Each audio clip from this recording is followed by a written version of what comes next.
जानेंगे, लेकिन अभी प्रधानमंत्री नरेंद्र मोदी हरदोई में संबोधन दे रहे हैं। आइए सुन लेते हैं।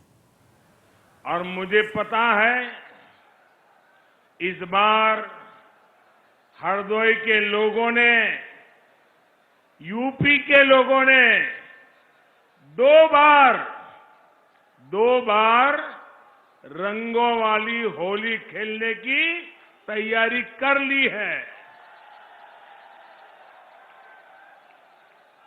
पहली होली 10 मार्च को भाजपा की बम्पर जीत के साथ मनाई जाएगी। मनाएंगे ना? मनाएंगे ना? इधर से आवाज नहीं आ रही, मनाएंगे ना? लेकिन अगर होली 10 मार्च को धाम-धूम से मनानी है तो अभी तैयारी पोलिंग बूथ में करनी पड़ेगी। करोगे? एक एक पोलिंग बूथ में करोगे? घर घर जाओगे?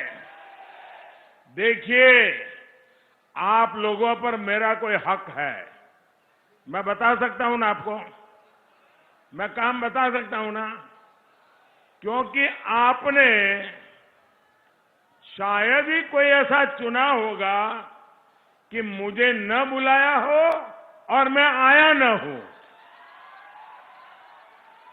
अगर आपके कहने पर मैं हाजिर हो जाता हूं तो मेरे कहने पर आप बूथ में लग जाएंगे ना? पक्का लग जाएंगे। आज तीसरे चरण में भी बिना बटे एकजुट होकर कमल के निशान पर भारी मतदान हो रहा है। अब तक जो खबरें मिली हैं बहुत उत्साहवर्धक है। और आज यूपी के साथ साथ पंजाब में भी वोट पड़ रहे हैं। वहां के लोग भी पंजाब के विकास, पंजाब की सुरक्षा और देश की अखंडता के लिए बड़ी संख्या में मतदान कर रहे हैं, भाजपा का समर्थन कर रहे हैं। भाइयों बहनों, यूपी के अगले चरणों की जिम्मेदारी भी आप लोगों ने ले रखी है। जो तुष्टीकरण की खतरनाक राजनीति में हमारे त्योहारों को रोकते थे, उन्हें यूपी की जनता का उत्तर 10 मार्च को मिल जाएगा। मिलेगा ना? 10 मार्च को जवाब मिलेगा ना? साथियों, हरदोई के लोग ये बात जानते हैं, अत्याचार, आतंक और छल कितने भी ताकतवर क्यों न हो जाए, सच्चाई के आगे वो टिक नहीं सकते। आप याद करिए, 5 साल पहले माफियावादियों ने यूपी का क्या हाल बना दिया था। व्यापारियों को व्यापार करने में डर लगता था, राहजनी, छिनेती, लूट आम बात हो गई थी। लोग कहते थे, दिया बरे घर लौटाओ। ये कहते थे कि नहीं कहते थे? दिया बरे घर लौटाओ। हरदोई वालों ने वो दिन देखे हैं, कैसे इन लोगों ने कट्टा और सट्टा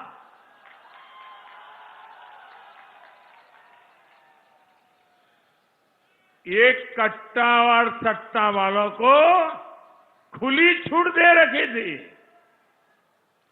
हमारी माताएं परेशान रहती थी कि बेटे बेटी घर से निकले हैं तो रात शाम को सुरक्षित घर लौट आए,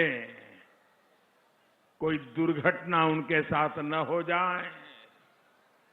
अपराधियों को इन घोर परिवारवादियों की सरकार का पूरा संरक्षण होता था। लेकिन हरदोई की जनता देख रही है कि आज कैसे सबका हिसाब हो रहा है। हिसाब हो रहा है कि नहीं? बराबर ठीक हो रहा है ना? माफिया, अपराधी खुद जमानत रद्द करवाकर जेल के भीतर पहुंचे हुए हैं। भाइयों और बहनों, बुरी तरह चुनाव हार रहे इन घोर परिवारवादी अब जात पात के नाम पर जहर फैलाएंगे। लेकिन आपको केवल एक ही बात याद रखनी है, एक ही मंत्र, यूपी का विकास, विकास, विकास, देश का विकास, विकास, विकास। ये वो लोग हैं जो कुर्सी के लिए अपने परिवार से भी सबसे लड़ जाते हैं। इसलिए ये घोर परिवारवादी किसी जाति या समाज के लिए भी नहीं हो सकते। साथियों, यूपी में आपने जिस डबल इंजन की सरकार को आशीर्वाद दिया है वो किसी एक खानदान की सरकार नहीं है। कोई कह सकता है क्या कि यूपी में खानदान की सरकार है? कोई कह सकता है दिल्ली में भारत की सरकार खानदान की सरकार है? कोई कह सकता है क्या? ये गरीब, किसान, नौजवानों की सरकार है।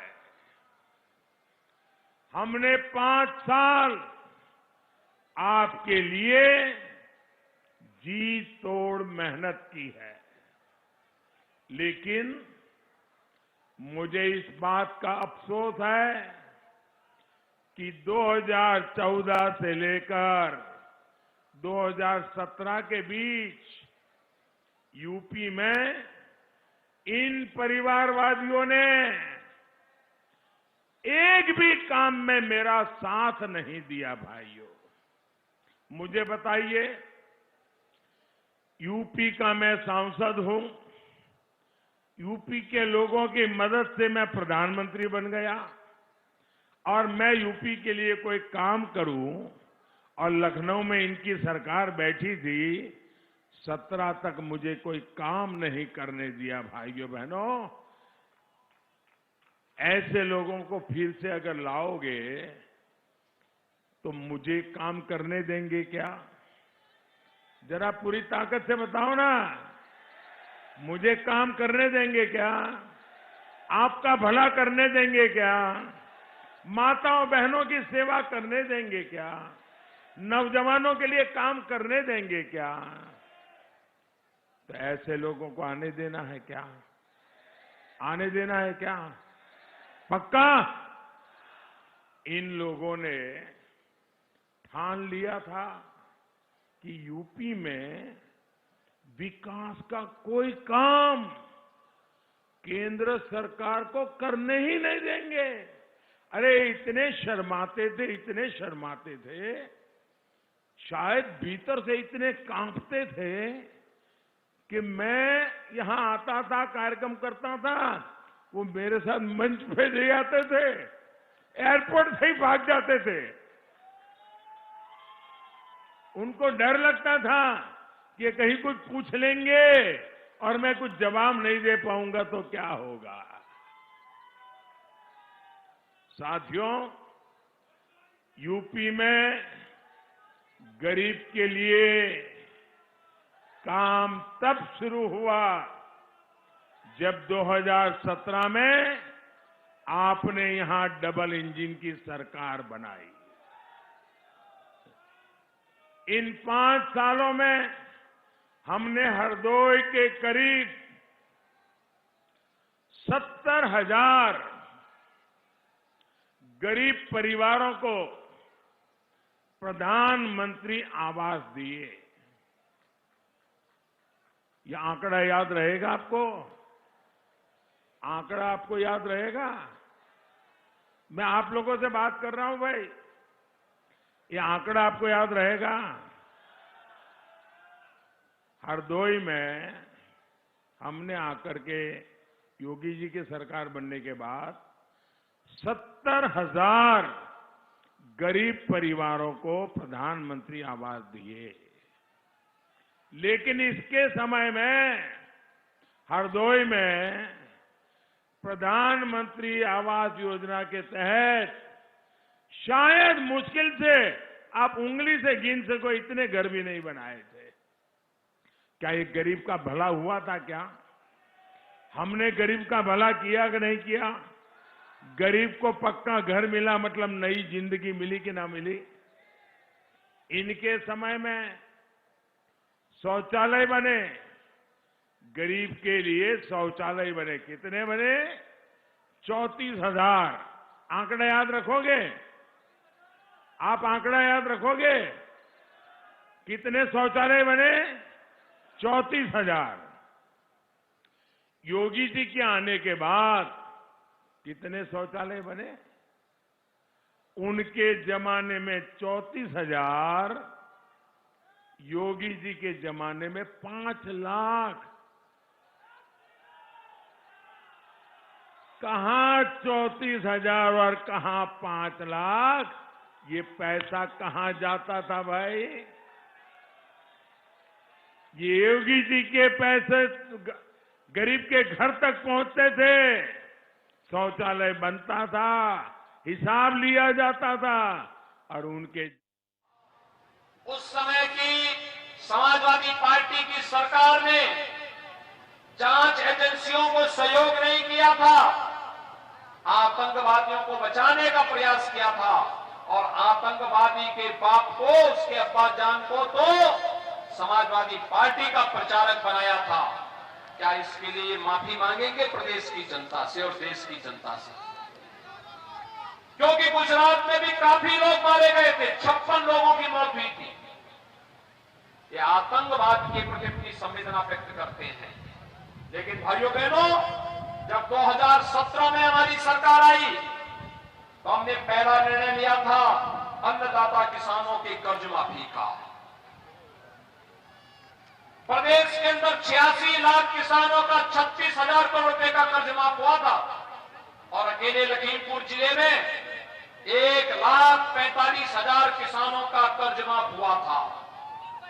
और यही नहीं, आज भाइयों बहनों 6,20,000 किसानों को लखीमपुर खीरी के अंदर प्रधानमंत्री किसान सम्मान निधि का लाभ मिल रहा है।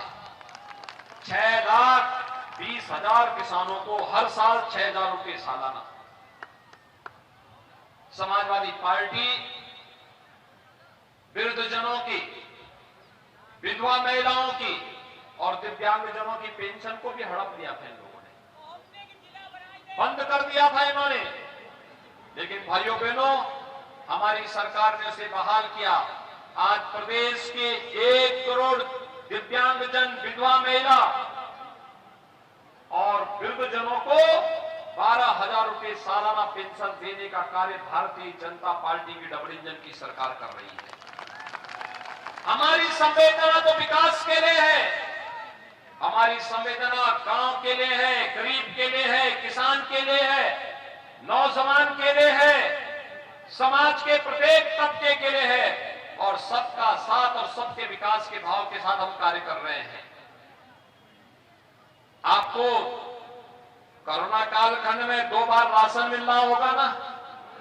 कितने लोगों को मिल रहा है? राशन में कोई भेदभाव तो नहीं हो रहा है ना? ये तब जाकर के एक ट्रांसफॉर्मर रिपेयर होता था। ये गैर परिवारवादी आपको बिजली नहीं, बिजली का झटका देने के लिए तैयार बैठे हैं।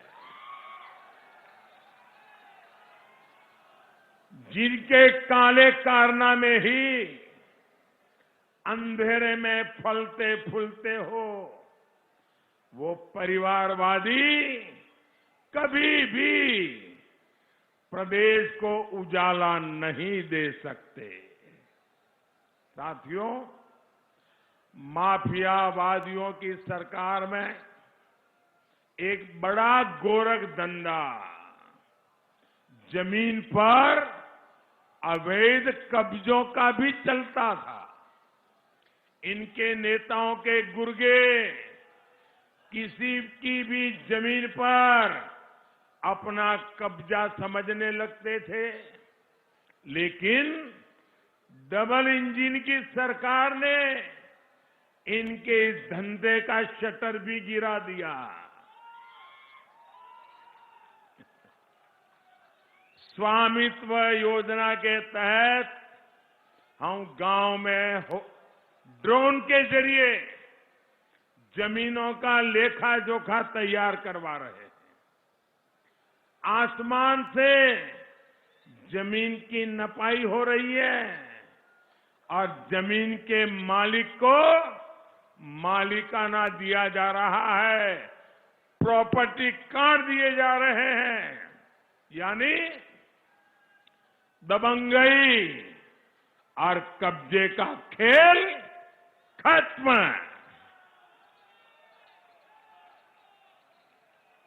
यूपी में हमारी सरकार 23 लाख से ज्यादा लोगों को प्रॉपर्टी कार्ड का वितरण कर चुकी है, प्रॉपर्टी कार्ड दे चुकी है और ये काम आगे भी चलने वाला है। योगी जी सरकार में वापसी के बाद इस अभियान को बहुत तेज किया जाएगा। भाइयों और बहनों, वंशवादी, परिवारवादी, भ्रष्टाचार में लिप्त लोग, तुष्टीकरण की राह पर चलने वाले लोग कभी भी गरीब का भला नहीं कर सकते। आप देखिए, कोरोना की इतनी बड़ी वैश्विक महामारी आई, हमने किसी भी गरीब को भूखे नहीं सोने दिया। प्रधानमंत्री गरीब कल्याण योजना के जरिए हर गरीब को मुफ्त राशन दिया जा रहा है। पूरी दुनिया में इतनी बड़ी महामारी आई है, पूरी दुनिया में, लेकिन भाइयों बहनों, मैंने कभी मेरे गरीब परिवार को भूखा सोने नहीं दिया है। गरीब के घर का चूल्हा जलता रहे, इसके लिए दिन रात काम किया है।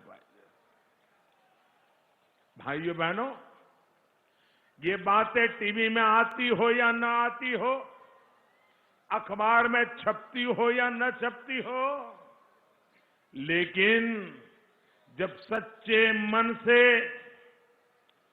पवित्र संकल्प के साथ सिर्फ और सिर्फ सेवा भाव से जब काम करते हैं ना, तो गरीब के दिलों में जगह बन जाती है। मैं कल ये सोशल मीडिया में एक वीडियो देख रहा था और मेरा मन करता है वो मैं आज बात बताऊं मैंने क्या देखा। बताऊं ना? बताऊं ना? मैं चाहता हूं कि मैं आपके सामने, खास करके मेरे उत्तर प्रदेश के भाइयों बहनों के सामने, ये बात मेरे दिल को छू गई, इसलिए मैं बताना चाहता हूं। उस वीडियो जो मेरे पास पहुंचा उसमें एक बहुत ही गरीब बुजुर्ग महिला, और मैं देख करके कह सकता हूं शायद उस मां को कभी स्कूल में जाकर के पढ़ाई करने का बहुत सौभाग्य नहीं मिला होगा। ऐसी एक गरीब बुजुर्ग मां, एक ऐसे ही आजकल जाते हैं ना टीवी, हमारे ऐसे मित्र सारे, तो ऐसे कोई डंडा लेकर के पहुंच गया इंटरव्यू करने के लिए। वो गरीब मां को तो क्या मालूम, वो आके खड़ा हो गया, उसने ऐसे ही उनको जरा टेढ़े मेढ़े सवाल पूछना शुरू किया। उस गरीब महिला बुजुर्ग मां से पूछा कि आपके यहां चुनाव कब है?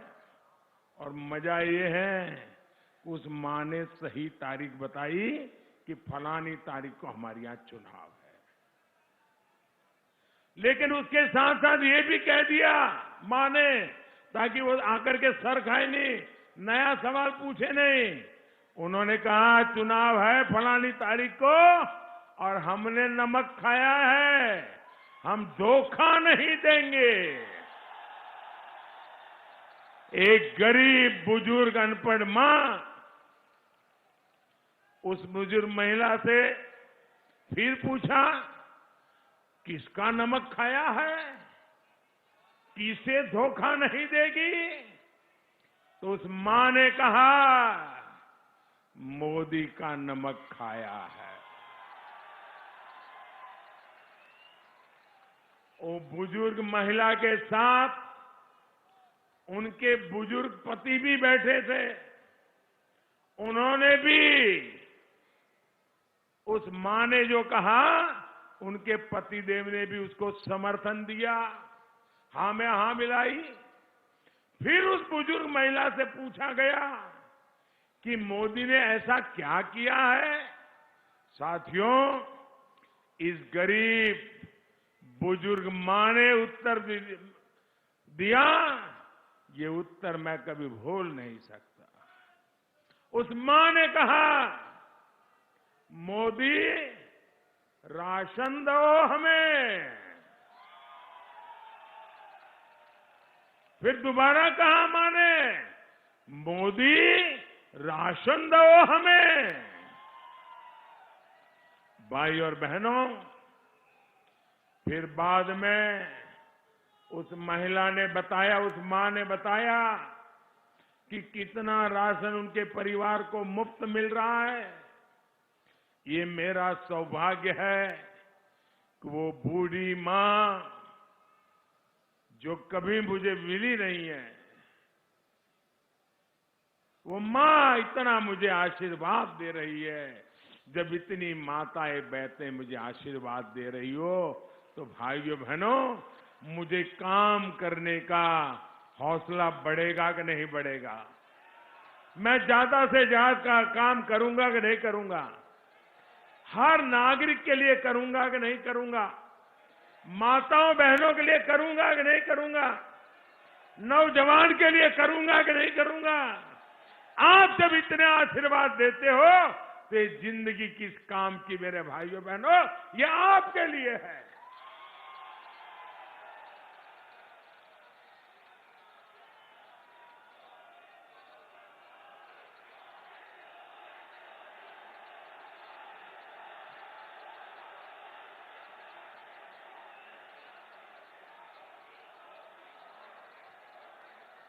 आपका ये आपका प्यार मेरे सर आंखों पर दोस्तों, आपका प्यार सर आंखों पर।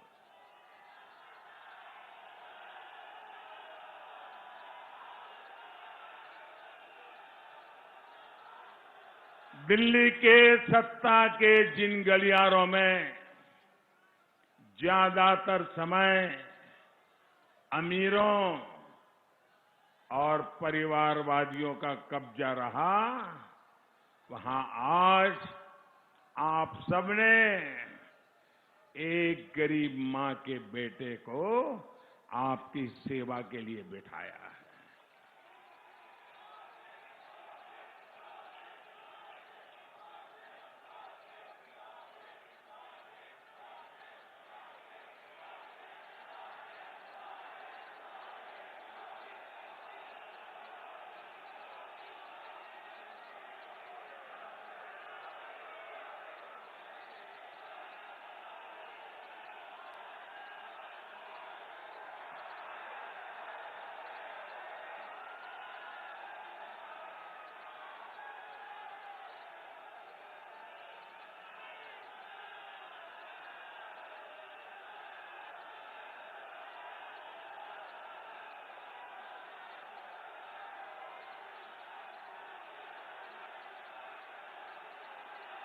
साथियों, दिल्ली में बैठ करके आपके इस प्यार की ताकत को मैं भी नहीं समझ सकता।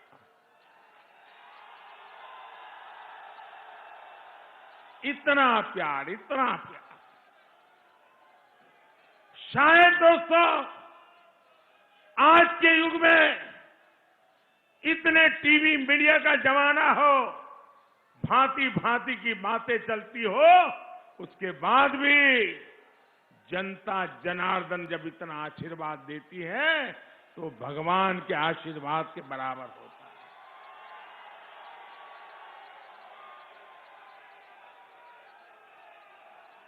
है। मैं जानता हूं कि महामारी के समय में मुफ्त राशन की योजना ने गरीबों की कितनी बड़ी सेवा की है।